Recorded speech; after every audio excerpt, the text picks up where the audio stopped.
So yan, good day mga tol. So yun nga, nabenta ko na si Maldita, yung aking 450 MT na CF Moto.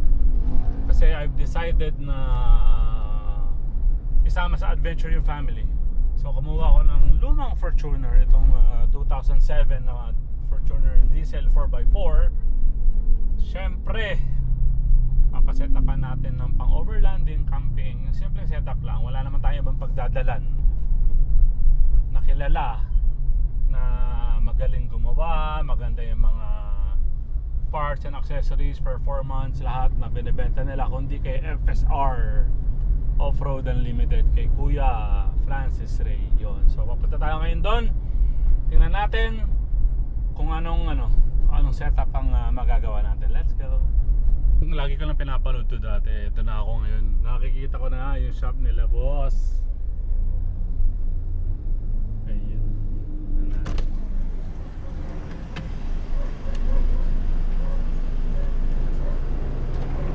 Ang ganda rito. Para ka nasa langit ang mga off-road. Boss ko! Hoy! Welcome! Boss Francis. Hi po. Boss, lagi ko lang ito napapanood dati kung saan lagi ko nakikita. Ngayon, nandito na tayo sa loob ng FSR. Amen. Welcome pa sa... Parang langit. Pasok kayo doon sa loob, mas maganda doon. Yun yung mga gamit mo. Ito na yung mga gamit ko. Pili ka pa lang, baka may matindi ko. Expose lang pa lang. Turo mo lang lahat ng gusto mo, ha? Pwede ba yung FJ na lang, boss? So yun, nakita ko na yung mga parts na ikakabit dito kay Fortuna. Grabe, sobrang grabe. Hindi ko na-expect na ganito. So maraming salamat, Sir Francis Ray. Ito bagong Black Mamba na mags. Di ba? With Black Bear all-terrain na goma. Tingnan mo gaano kaangas yan. Tapos naka-ARB ka pa na steel bumpers. ARB na owning room. Would you believe ARB din na suspension, coil spring, old Emu na suspension, fog light. Kasama na rin ang ang roof carrier. Lahat yan dito lang sa FSR. Grabe. Tingnan natin pag kinabit na mamaya. Hindi ko mahintay, promise. I can't wait. Kung ano pang magiging itsura niyan mamaya, promise. Sobrang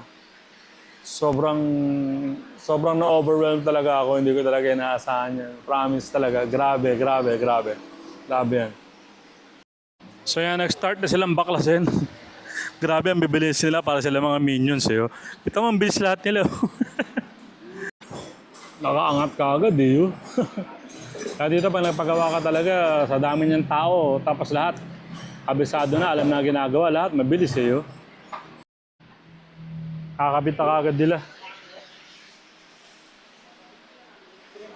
Bilis sila kumilos eh. Ano niya? Si Boss Francis mismo, hands-on. Pag may mga ginagawang sasakyan, kita nyo. Siya na rin mismo ang kumakalikot at tumahawak. Kabit, ang pogi na eh. No? Boss, bakit nitro charger? Ano siya? Na-adjust siya, gano'n? Hindi. Parang... Yun ang karga niya? Parang yung laman is nitro. Nitro? Oh, okay. Mas ano na Yung pala yung nitro charger. Ito yung luman before. Okay. Mas dinevelop na nila ngayon. Ano ba to? Nitro charger. Nitro charger din. Pero ano to? Yan yung... Luma. Oo. Dito tayo sa bago, FSR eh. Pero, ARB rin. Big. Tulungan na nila, ang bibilis oh. Patapos na yung mga patapos na yung mga suspension dito, Yeah. Suspension, yeah.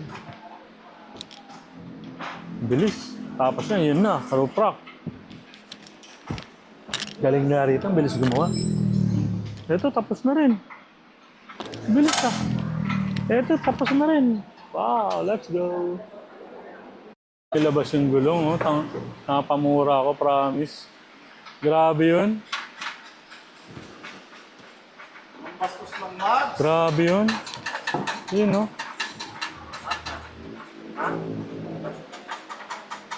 Grabe yun, no? Ano yung dati niya? Double check mo. Kasama yung mga dati niya lahat na. Live na yung ano, tangina, oh. Woo! Yung bumper, oh. Ayun, oh. Grabe, oh. Nakakabit na kagad nila yung ano, yung ARB roof carrier. Ayun na kagad. Pogi, ang nipis lang kasi, oh. Hindi siya bulky katulad ng iba na matataas. Ayun, oh. Oh, di ba?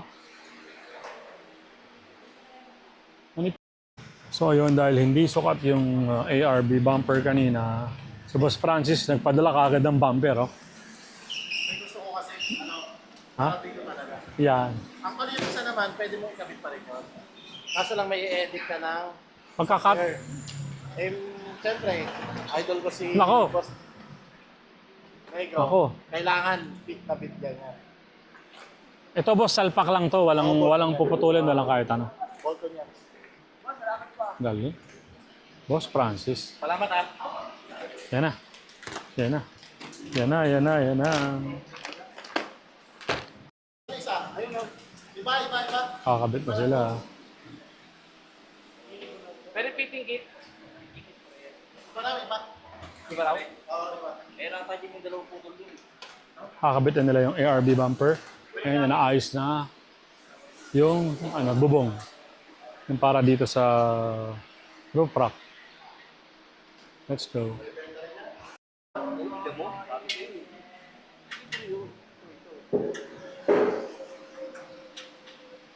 Kaya na natin ikitin yun. Mas may mababay sa atin.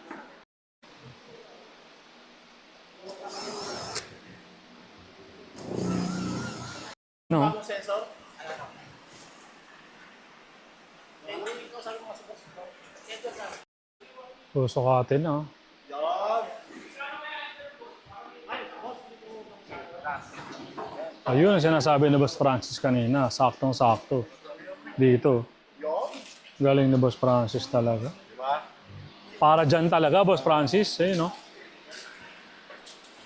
Galing.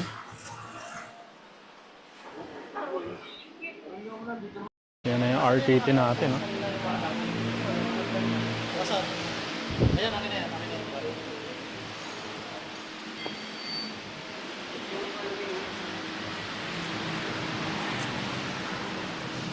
Malapit nang matapos, may tinabas lang siya dun sa body no ano. Body nito kasi sumasayad yung gulong, masyadong malaki. Kasi itong RTT nililinis na. And then syempre nakakabit na yung ARB roof carrier. ARB base rack, puro ARB tayo. All good. Konti na lang yan. So, sasampa na lang doon. Tapos yung owning tent. Let's go. Tapos na yung RTT. Ayun na. Sobrang OC pala ni Boss Francis. Talaga sinure niya na malinis. Ayun na. Di kita malilimutan. Ayun na. May RTT na si Trip ni Negro. All good. Ayun na. Ang Tol, finishing nga dol? owning na lang lalagay.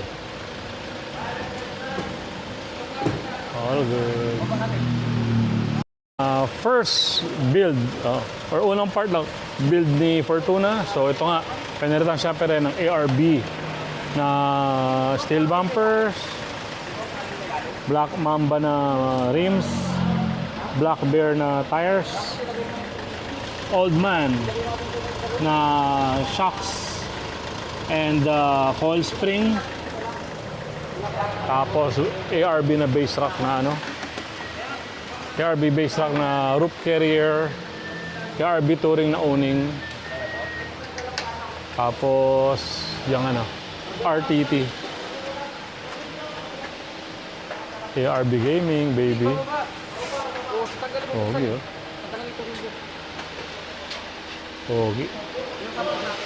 Ready na. Salamat ng marami kay Boss Francis. Kumain muna natin sa kabila. Boss Francis, ano masasabi mo sa pinagbibigay mo sa akin? Baliktad. Boss Francis, ano masasabi mo sa 466,000 na pinagbibigay mo sa akin? Masaya ako para sa'yo. Ayo. Ganyan kaya mo siya, pesa nakita nyo. Yung yabang niya sa YouTube, sa totoong buhay, ganun talaga siya kayabang din. Thank you kay Boss Francis. Thank you sa FSR. Thank you din sa lahat ng team niya. Ang bibilis kumilos. Saka si Boss Francis, sa totoo lang, medyo may pagka-OC. Napaka hands-on niya. Let's go! Thank you kay Boss Francis. Thank you rin kay Madam. Yung na doon sa loob, ayun kay Madam. Thank you po. Thank you po. All good. Thank you rin sa asawa ko. So, subukan na natin to. Tara na.